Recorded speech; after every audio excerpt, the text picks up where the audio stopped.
I've made very clear my affinity for selling through curiosity, but in my experience, the best sales methodology is the one that you actually use. And so as great as STC is, that pre-work, as you mentioned, Eli, and that post-work of driving adoption and reinforcement are just so critical to success.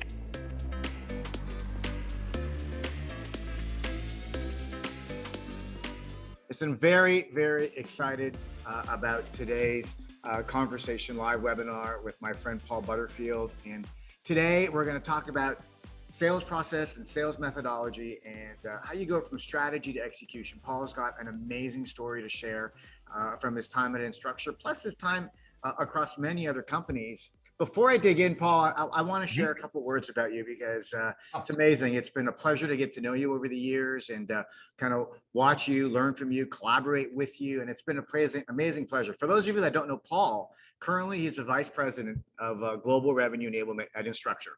And before that, he's been there a couple of years. Before that, he was at Vonage, head of global sales enablement. And wait, there's more. Before that, he was at GE as a sales enablement director. And then at InContact as the head of global sales enablement. So clearly, he's been in a leadership role for many, many, many, many, many years in sales enablement, even before kind of all the big, momentum around sales enablement. And before that, which I love so much, is the amazing career he's had in sales, achieving quota, exceeding quota year after year. Companies like Intuit, Microsoft, Novell. When I saw that, I was like, oh my God, Novell.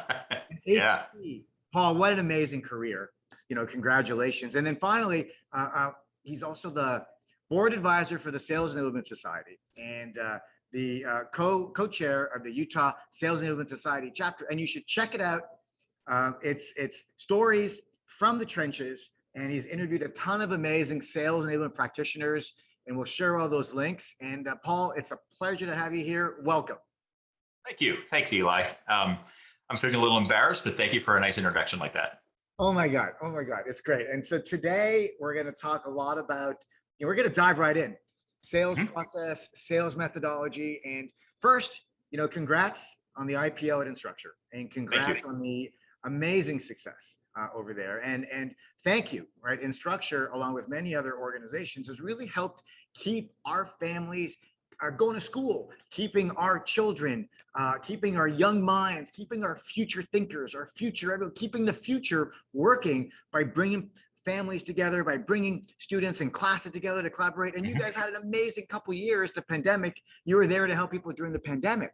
And so thank you on behalf of the entire population around the world. And with that, I have a question, right? So with all the growth, with all the success, kind of what prompted you to say, wait a minute, we got to really up-level our sales process. We got to make a change around our sales methodology. Why don't you tell us kind of why now at Instructure? Okay, great. Well, to say why now is really to rewind just a little bit. So as you mentioned, I've been here actually just 2 months this month, or 2 years ago this month. And when I was brought in, it was specifically by our CRO. And one of the reasons was that he wanted a global sales methodology. Challenger, prior to his arrival in mine, because he called me, I think he'd been here a couple of weeks at the time, and they'd done Challenger, and there were still some Challenger fans. And Frank, my boss, and I had actually used Challenger as sales leaders. I'd worked for him in another company, but it hadn't stuck. And he realized that, and as great as Challenger is, I quote it all the time in sessions that I do. It's not a methodology, at least in our opinion, his and mine. It's a great approach. There's a lot of goodness in it, but we needed something that was going to go from SDR, doing that initial discovery of ideal state and why are they talking to us, right? All the way through the customer journey with us, or excuse me, the prospect journey with us to become customer. So that's why. Right. And so at Instructure, when you joined a couple of years ago, what were some of your observations around, like language and a common, let's talk about the language and how you were observing that in the business. So prior to one of the reasons that probably helpful to know why my boss was hired is he was a truly global head of sales. Yeah. Instructure's been around a while, and as the company was growing up, developed sales in the regions globally around the world, but they were operating, I won't say in a silo, but very much independently. There was no single CRO, CSO for them to report to. And what the cause of that is that each leader, GM in the region, for example, would have a different way of approaching, and or each salesperson, some of them wildly successful, was kind of coming up with their own way. And so that was one of the initial observations. And in my experience, ideally, what one of the things methodology does is allows us to standardize the customer experience. If you think about what enablement does, I look at it as enabling the revenue teams to differentiate through how they're selling, right? Price diving, not ever good strategy. And jumping right into product features, I guarantee there's a couple of folks in a garage somewhere, probably not far from you, developing the next big thing in your industry, whatever your industry is, right? So you just can't depend on those things. And so that is probably the biggest observation. We wanted to create a global customer experience that we knew would elevate the conversation, get beyond demos, beyond features, and all of that. And that's a lot of what was driving what the sales enablement strategy that I put together is all about. That's spot on. I think that's really great. And one of the reasons why, we invited you, and I'm really loving this conversation is, we have, over 14,000 enablement professionals around the world right now. And, sales process and sales methodology is something that sometimes lives in sales ops. And for you, it's been something that's always been in your purview. And previous stops, Advantage and other companies, you've always prioritized ensuring that your teams have the same language and are standardized on a consistent sales methodology. You want to talk about that a little bit before we dive deeper into Instructure? Sure. One thing I think was helpful is, at least as I look at sales process, sales methodology, they're not interchangeable. They work well, but they should work very closely together. Sales process, in my experience, can and should live in the revenue ops organization. But I'm defining sales process as literally, what are the 7 stages in Salesforce? What are the gates? All of those things. Sales enablement should definitely have a seat at the table in that, because we have to go teach it and execute it. But that's where it lives. Methodology, on the other hand, is how we go about executing those stages, how we're making sure we're collecting the right customer inputs stage by stage that actually mean we're aligning to the customer's buying pathway, as opposed to trying to shoehorn them into our preconceived ideas. Right. As far as it being a priority, as you know, and maybe a few folks on here that already know me, I spent many years in sales and sales leadership, and had my first exposure to what a really good sales methodology can do in that function. So when I was asked to go create sales enablement at InContact, where none had existed, my EVP just liked how I was developing my team, wanted me to figure out how to scale it. And that's why we prioritized on that, because I just knew firsthand the difference that it could make. No, that's great. It's great. And so back to Instructure. So thank you. Mm-hmm. I think before we jump there, I wanted to just, for those of you that are newer to enablement, and you're focusing in on some of the traditional processes like onboarding and messaging certifications and all the different trainings that you do, product training. I think what we're hoping you're going to walk away with today is almost like an MBA in how to think about sales process and sales methodology, and how to bring this practice to your organization. And yes, the Sales Hub platform and selling through curiosity will help you scale, but agnostic of technology and methodology, there's so many lessons that we're going to continue. So hopefully you're all listening and taking notes and really appreciating kind of what we have with Paul's background and perspective and success. And so Instructure, we're in the middle of a pandemic. And you make the decision that something's got to change. We've got to up level, standardize how we're going to market with a consistent sales methodology. How did the pandemic, how did COVID impact your requirements and your evaluation process when you went through this? That's a great question, and there was actually a valuable learning experience that I'll share briefly, because others may learn from it as well. I've been in SaaS sales and one way or another for a long time. And we are an ed tech company. When I was carrying an individual quota, I sold Microsoft, selected enterprise agreements into, educational institutions and all that. Very different though than being an ed tech company. And so when the pandemic hit, I'd been here, I don't know, about four months, right? And I've been hyper focused on delivering our first FKO. You get here in October, guess what's right on your plate? So, and so the pandemic, actually, we were moving forward. We had a strategy. The pandemic forced us to slow down a bit because of the nature of what we sell. The demand spiked, and our sales team. So two things are happening there. Number one, the timing needed to be looked at differently. Number two, it was had to all be virtual. We'd been planning on live workshops, doing the same sort of traditional, with breakouts and case study groups and all of that, which are very successful. And so having to think through that also, I, in retrospect, realized gave me more time to understand our sellers and our buyers at a deeper level, which very much impacted my search for what is the right methodology for us. So my key learning, Eli, was that no matter what I had used elsewhere, no matter how much success we'd seen, which was substantial and documented, it may or may not be the right fit for that. So never take that assumption. At least I never will again. Right. And so when we talk about sales process and sales methodology and rolling it out, what are some of the things that became important to you, when you started thinking about rolling out during a pandemic? Well, going back to what I just said, finding something that was going to be comfortable for educators. They're a very different buying audience. Yeah. It's, aside from the fact that there's much higher level of RFP involvement than the B2B companies I've worked with. It's just, even when you are not in a RFP, ideally you want to be kicking up opportunities. You want to be out there and finding them before the RFP comes along. It's just a very different approach. And the other dynamic going on here is a large percentage of our very successful salespeople are former educators and customers. So this is their first sales job. So how do we find a methodology that's also going to fit their experiences both before and while they're in sales? Then the third thing was, again, we had to do this virtually. Yeah.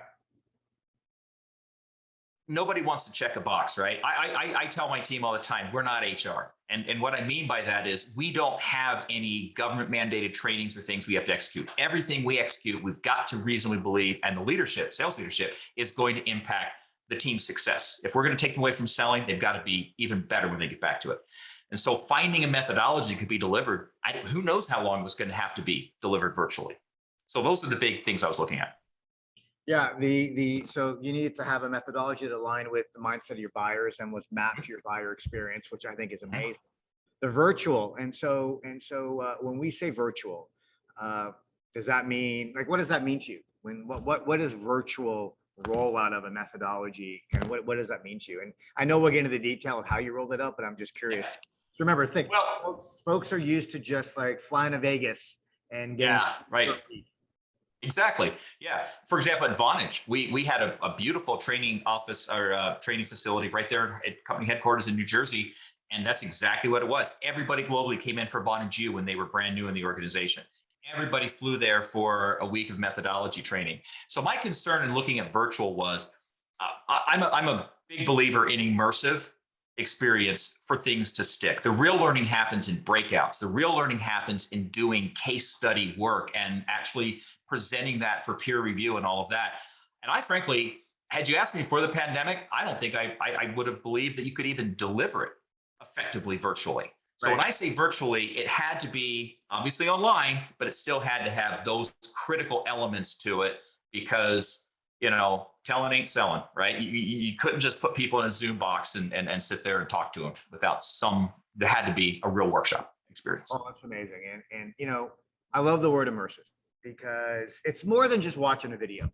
You can, most methodologies out there today will have a video library. We're not talking about a video library. We're talking about an integrated end-to-end experience that will guide your sales team, your revenue teams on a journey where they're going to be able to learn, practice, peer review, apply to real deals, and do that over an extended period of time so you can actually see material impact.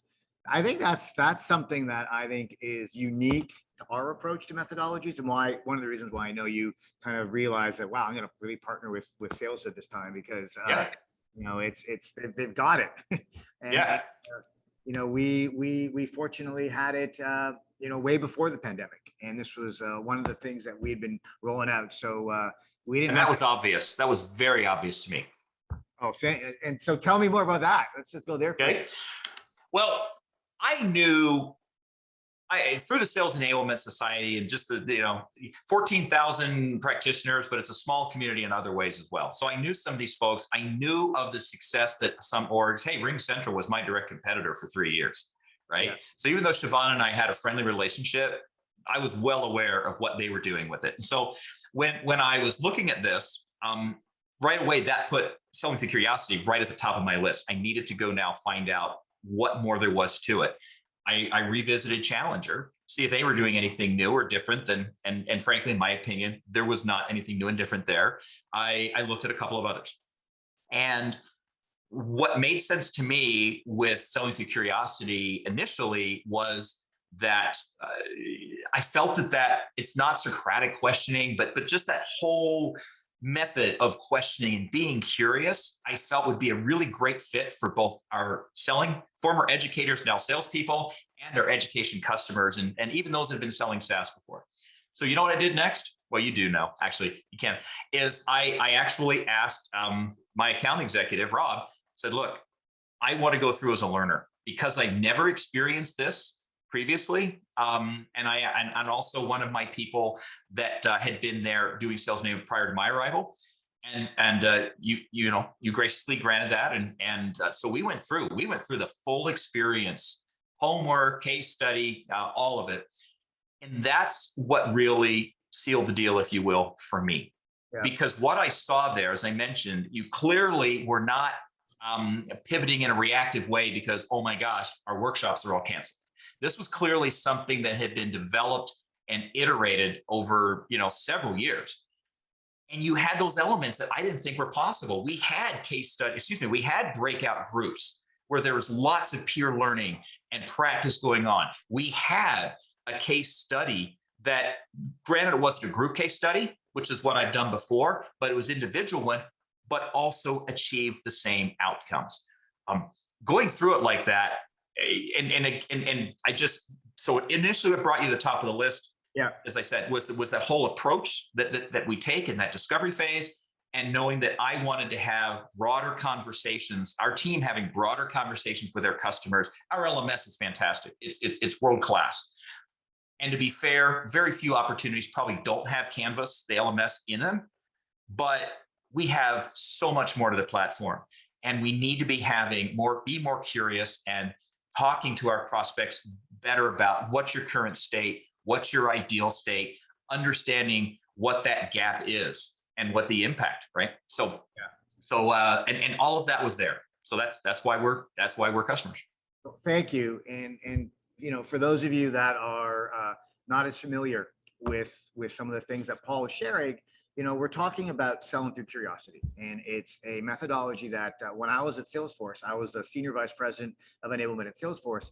We brought in Selling Through Curiosity there in order for us to catapult into the great growth machine that we did. It was hugely successful. When I left Salesforce, I then brought with me Selling Through Curiosity, partnered with Barry Ryan, and we were able to take the workshop-based training and create an end-to-end immersive experience like Paul. And that was from 2013 until current day. We were refining and refining and refining and refining, and to this point where Paul, kind of leans into it and says, wow, this is beyond expectations of what I've seen before. So grateful.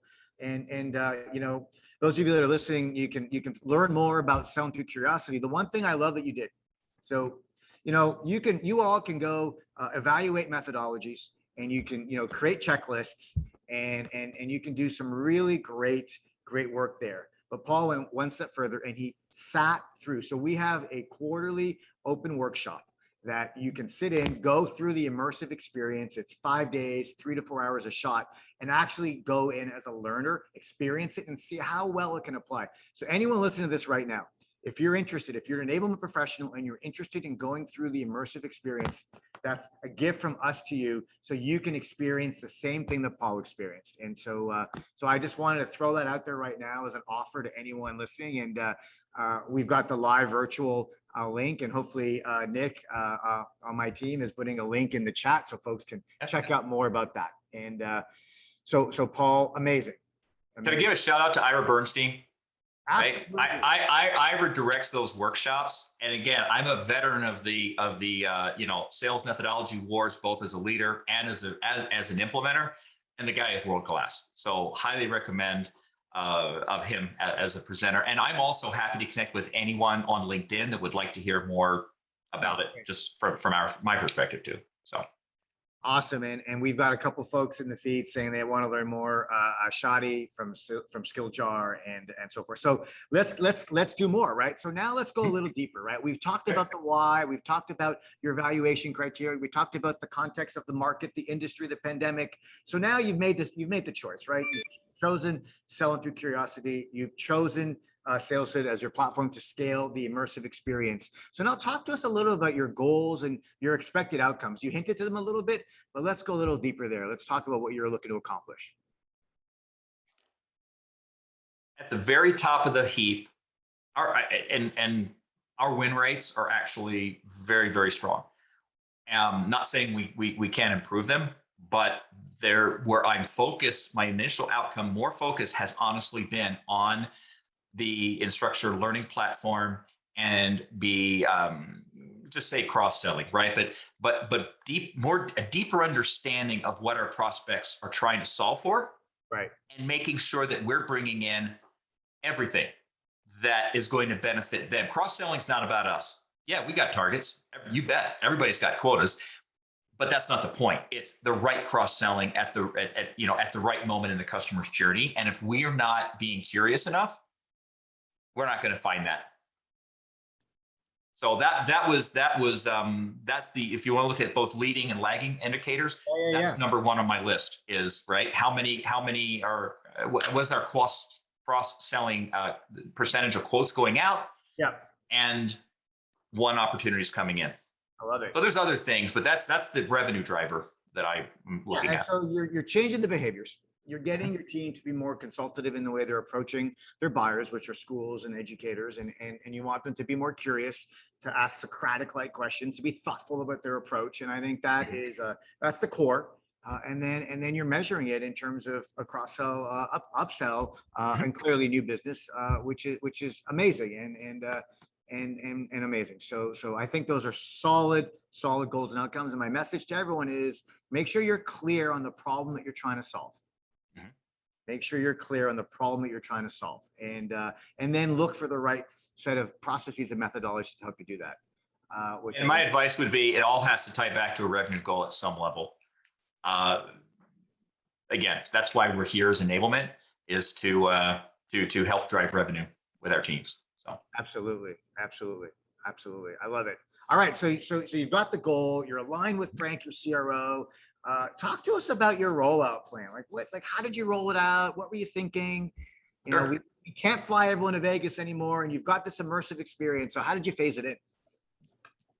So one of the first things we did was schedule as many of our leaders as we could through they went through the full session. So when I say it was a preview, they still went through, and that's something that I'm very adamant about when rolling out these methodologies, Eli. It can't be one of those, good for thee, but not for me type scenarios. Our leaders need to be in that methodology. They need to lead by example. They need to be certified in it. Number one, because there's power in that. Number two, how can you coach to something that you yourself have only read about or had a briefing on? So very critical. So we had our first cohort was all leadership and a couple of folks that were leaders in their teams and loved methodology. We're excited about this, even though they didn't have anybody reporting to them. Yeah. We weren't able to get all of our leaders in that. I recommend that if you can, that you do that, because we sell to schools. our selling cycles are probably different than a lot of the folks, watching this today deal with. And so we had some leaders that couldn't do that. But having that early buy-in, having that feedback from them, all of those things. One of my favorite quotes is our VP of higher ed for North America at the end of it said, "This is what I have been wanting for my team." That's what you want to hear from your sales leaders, because otherwise we got to back up and rethink it, right? If it's not going to work for them, they're our customers.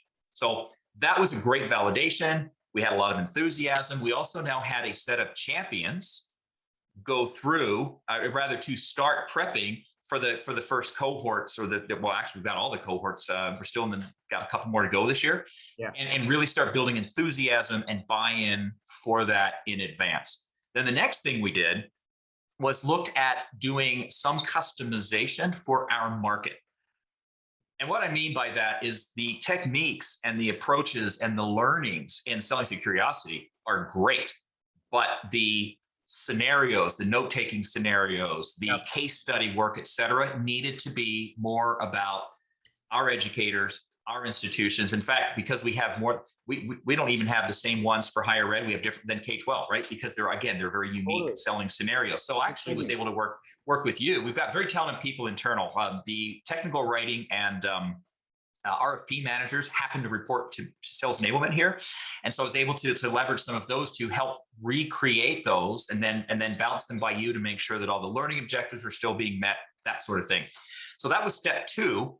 Then we rolled it out started rolling it out in cohorts in the late summer. Right. We have 2 under our belt right now. So we've got about leadership and sellers. I'm going to say about 125 people that now have certified internally. But we'll have everyone done by the end of the year.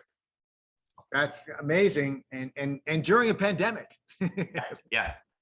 During a pandemic, and everyone, if you have questions, please, you can start sharing them. We're gonna take questions at the end. We've got a few more key topics I want to highlight here, but let's just recap. So the rollout plan, I love it, right? You evaluated, you selected, you chose, and then you went through kind of the on-demand version immersively with your team, with your leaders. You collected feedback, and then you had a point of view around customizing. And I think it's important. Let's talk about customization, because what you were able, the reason why you chose curiosity is, hey, there was prepackaged a library, prepackaged exercises, prepackaged system that was end-to-end immersive. And then modular wise, by module, you could pick and choose what you wanted to customize. And that was important to you. So you want to talk to me more about that? That's a great point too. Yeah, you're right. And so when I looked at, I'll give you an example. When I look, because again, I carried a quota for too many years to not be still very sensitive to asking salespeople to stop selling,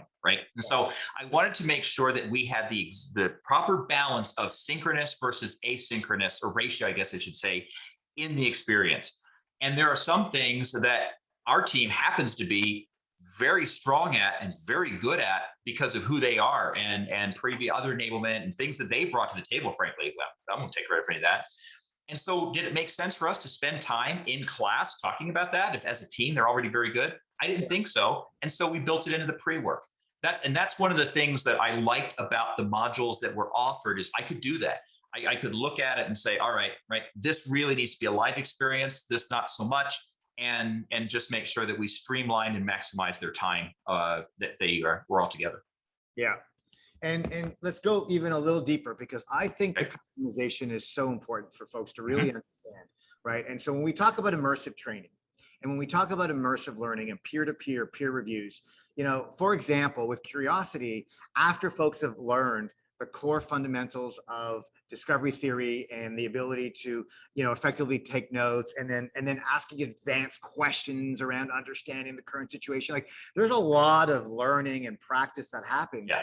And then towards the end, there is a stand and deliver presentation where they are delivering in a role play, in a case study approach. They're delivering a presentation where they're proving that they've listened and that they can create a customized, personalized presentation against the skills that you've learned. That gets customized, so it's specific to your business, right? That's how customized you're making this. So We actually have 3 versions: K-12, higher ed, Yeah. and then one for our APAC and EMEA regions. What we're doing is working within those regions to have one that applies. I mean, when you say APAC is not a country, right? I mean, so even within that region, right, there's a lot of variance, but the types of educational institutions that we sell to, the titles of the personas, all those things are very different. And so working with the international teams are creating a version for international intake or international consumption. So, and I listen. This is a big lift, right? When you transform an organization with a new methodology, and then you roll it out, make it, and you want it to stick, and you want to reinforce it, and you want it to become the core DNA of your sales culture and of your cadence of how you run it. It's a huge lift, and I hope people appreciate. Like, think of all the steps Paul and his team went through, and it was a team effort. I know that, Paul. I know you want to shout out to the team. Definitely. Team. Yeah. Definitely. Yeah. Huge team effort, but just internalize how much went into this. I'm not sharing all this to scare everyone. I just want folks to appreciate that when you make the decision to do this, the results will be there, but you gotta follow all the steps that Paul has outlined. Because if you miss one, you're not going to be able to really have the impact that you're expecting to have. And I'd be remiss in also giving a shout out not only to my team, but also our sales leadership team here. I have no illusions of how far my influence or my team's influence will go with a salesperson if their sales leaders aren't also very interested in it as well. And so their full participation is making all the difference. Right. And how'd you win them over? How did you win over the leaders? I know they went through it. Anything else you did? Well, there was consensus that they wanted this, but they didn't know necessarily they wanted selling curiosity, but they wanted a methodology. They recognized all the things we've been talking about. I didn't really have to convince them, right? They're successful, astute leaders. They recognize those gaps. There just hadn't been a cohesive sales enablement strategy and and global way of doing things. So it wasn't so much convincing them that, but when helping them see why selling through curiosity. I was hired because of my success with another methodology at both the other companies that you mentioned. And I learned it as a Microsoft leader. So I'd actually used it with my teams. And so that was one of the things I really had to go say, you know what? I know that when I came in, we were all talking X. Let me tell you about Y. And let me tell you, let me tell you why, right? Right. Here are the reasons. And that's one of the reasons that I thought was key to bring someone from my team who had been doing enablement there so that she was a bridge. So thank you to her for investing the time to go through as a student so that then it wasn't just the new guy coming in and saying, hey, here's what I think we should do. We also had a voice of continuity in there. Really, really, really great work. Really great work. I love it. I know we could probably run, an entire workshop just on the details of this. And I based on the questions that I'm seeing coming in, there's a lot of interest. One question that before we wind down and open up the floor to more of the questions from a reinforcement perspective, right? What's your philosophy on reinforcement? How are you driving reinforcement of the methodology? Talk to us about that a little bit. Sure. As I said, we are still more than halfway, but we've got a couple more cohorts to go that will have everyone who's currently enrolled, certified, and using it. There are a couple of things that I have found success with, and we will be doing, here. We're starting to do some baby steps. Yep. Is reinforcement in the sales huddles, reinforcement at FKO. One of the really nice things, if it's okay to give a little pitch for Saleshood, I don't think you have a problem with that, is there is some really great ready-made content in there that we will use for reinforcement and put into people's pathways. There are things that we actually happen to have a studio at Instructure headquarters, and I plan to go in and do some I'm going to say just vignettes, if you will, on some of the key things from it that are 2 to 3 minutes long, and also allow me to add in just some of my experience in the field with using these concepts and that sort of thing. So I got to get through these sessions, but then I'll be recording those, we'll be putting those out. It's going to be part of SKO in for 2022 kickoff. So those are the typical kinds of reinforcements. I also, and I won't say too much here because I haven't socialized this broadly with our sales org, Right. but I like to find ways to gamify and recognize it as an achievement. Now, the easy part is what we've already done. Everybody who comes through and graduates. So internally, we call it Panda University. Our mascot is a panda. Anybody who knows much about our company, no surprise there. And so I've got a really, really great designer on my team who came up with a Panda University logo, and just look at a real logo, a real university. And so there are hoodies. So when you graduate, and again, it's kind of a cool mix there too. So when you graduate from STC, you get a hoodie with the Panda U on the front and class of 2021 right now, and Selling Through Curiosity on the back, to recognize that initial investment and hard work that you did. But I'm working on some surprises for next year to let people continue to level up and get recognition. I love it. I love it. So reinforcement. How does this scale? Mm-hmm. How does this scale? And you know, I know SalesHood, the platform, helps you scale it, but talk to us about scale a little bit. Well, the first thing to consider for anyone is, that's great. You've done this big intake. You've got everybody certified. And I'm a big believer in feedback surveys. I've done them for every cohort. We will do them. But what about the people that started at the company while you were doing that over 4 to 6 months? What about the people that join the company next year? Yeah. So, and a big one I haven't touched on yet is, what about your SDRs? So our SDR leaders, based on my recommendation, my experience, is they went through the whole thing. So they understand the methodology start to finish. But it's not necessarily the best use of taking an SDR off the phone to have them go through the full thing. However, the top of the funnel concepts, absolutely. Setting your AE up for a curious discussion rather than a canned demo. You know, in SaaS, as a industry, we've done this to ourselves. We've set that expectation with our customers that they're going to get a demo right out of the gate. There's a book called there's a book on technical sales by a guy named John Kerr, and he has a chapter that he calls Dash to the Demo. He lays out such a great case for why not to do that. And that'd be another topic we could probably have to explore another time. But so many SaaS companies are still doing it. So here's a chance to differentiate, right? So SDRs help set that stage. So then how are you going to bring those other folks? So what my experience has been that a new person in the organization needs to have at least a rolling quarter and up to 2 to settle into the role, the product, make sure they're full demo and pitch certificate, right? All that, because they're not ready for this if they don't understand and have some experience under their belt selling our product, talking to our customers. Which means then next year I expect we'll maybe do 2 to 3, depending on what's going on with the business and potential acquisitions and such. So we just build them to demand, right? Again, just speaking to my experience, to 24, you want 20 to 24 people at a minimum one of these workshops for all the cross-learning dynamics and things to happen. So as we build and as we have the need, then we schedule and execute workshops. And you always have to be conscious of that. And I've been involved in acquisitions at different companies when we had to bring in, and that's another challenge. You have to decide, okay, because these folks have existing quotas, right? They're not new. Their job one's not to get trained.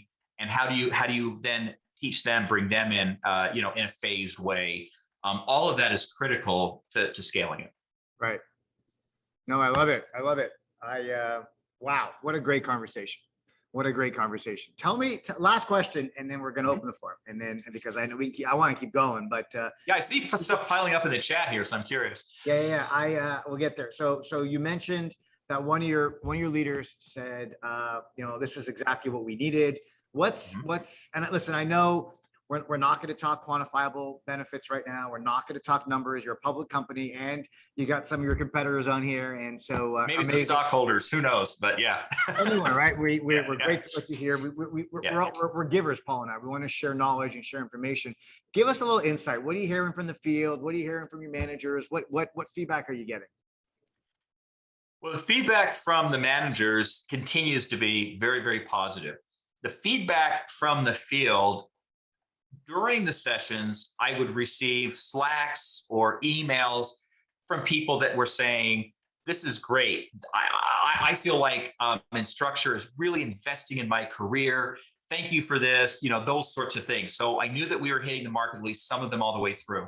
The other thing that I noticed is some of our most successful and experienced enterprise reps. These are the folks that are selling to Harvard, literally, right? And Stanford. And they're also the folks that arguably may not feel like they have the most to gain from something like this, yet they did. We asked them to come with open minds. To me, it's really one of the first questions I like to open a workshop with, Eli, is who thinks they're here to learn how to sell? Because the fact is, yeah, you could take any good methodology, you could learn how to sell, but our sellers were hired because they already were successful. And all I want to do is help them understand maybe why some of what they're doing is working for them, and then augment their toolbox. I try to make that really clear up front. And so what I saw our senior experienced sellers saying in the live sessions, things like, I'll be really honest here. One of them, one of our top reps said, I have my own way of note taking that I don't think I want to switch, but I am learning that there are categories of questions and ways of questioning that I haven't incorporated. I'm just going to use my own way of taking notes to incorporate those questions. When I hear my top enterprise reps engaging in the live session and offering tips and how they're using it, then again, I feel like we're hitting the mark. The feedback surveys, overwhelmingly, not everybody was a fan, right? On a scale of 10, I think the lowest score we got was a 7, but primarily we were in that upper third. And the verbatim feedback generally ran along the line of, this was applicable, I can use this, it's useful, those types of things, which again is something I'm looking for because I never want to waste, I don't waste anybody's time, but especially quota carriers. Yeah. And there was some great feedback from folks that said, you know what, I think you could have done better at this, and we'll always take that and incorporate it. Absolutely. Hey, Paul, we're going to open the floor to questions, but I want to just take a moment and just recognize the great work you've done, right? And you and your team, right? This is a really big lift, and I hope folks are appreciating. If you want to go from strategy to execution on a sales process or sales methodology, there are a lot of steps that need to be conducted during your evaluation, during your rollout, during customizing, and then reinforcing. And listen, we're so grateful to be a part of how you scale. And I think the last point I want to make here is, those of you that are listening, there are multiple layers here, right? There's the Sales Hood platform to help create an immersive learning, coaching, peer reviewing experience, right? If anyone is interested in that, please let us know. We're more than happy, because you could pick a topic and you can experience a topic, whether it's pitch alignment or whether it's asking better questions.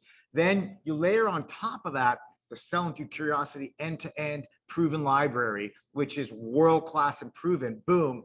And then you layer on top of that Paul's experience and how he customized it to his business. Just think of the layers of enablement that he's done in his go-to-market to make this successful, and world-class. Can I add one more thing to the Sales Hood part?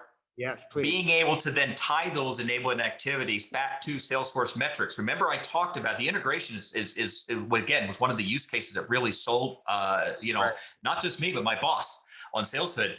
And so it's not just, okay, we hope we're going to influence cross-selling. Now, everybody that's been through it, it's in Sales Hood, and we'll be able to track that against cross-sell metrics in Salesforce, which, in enablement, that's one of our toughest, that's almost the holy grail, being able to show that. You can never show causation, but man, we're going to be able to show I expect some great correlation. So that's Sales Hood. Think about it. People are going through the system, they're going through the program, they're watching the videos, they're doing their role plays, they're recording their pitches, they're doing the collaborative peer reviews, they're accumulating activities. Those activities and those scores and those learning path completions and those badges are correlated to actual pipeline data. And then Paul and his team will know definitively the teams that have gone through it, what impact it's had. And that's why having an end-to-end system to do this is ultimately how you scale. And kudos. I'm going to say thank you very much, Paul, for your great story. And if anyone wants to learn more about the Instructure success, or learn more about Selling Through Curiosity, you can always look down below for the links, and you'll be able to get all the information you need. Again, my name is Eli Cohen. I'm the CEO and co-founder of Sales Hood, and so excited to be here. Thank you very much.